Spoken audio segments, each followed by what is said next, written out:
बेटा के बुढ़ारियों बेचने को बेटा देती हो नाम रखिया हमको के निवंश बना दिल हो माली ये कर कमाई खा के हम लोग मां ठाकुर जी क्या गिरा देख दिल में धाई राजा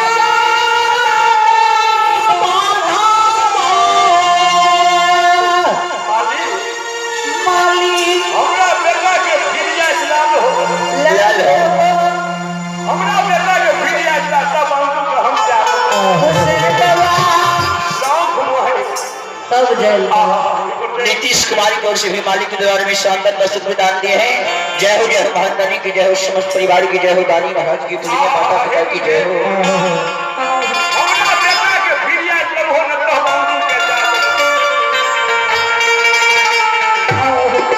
उसे कहब के है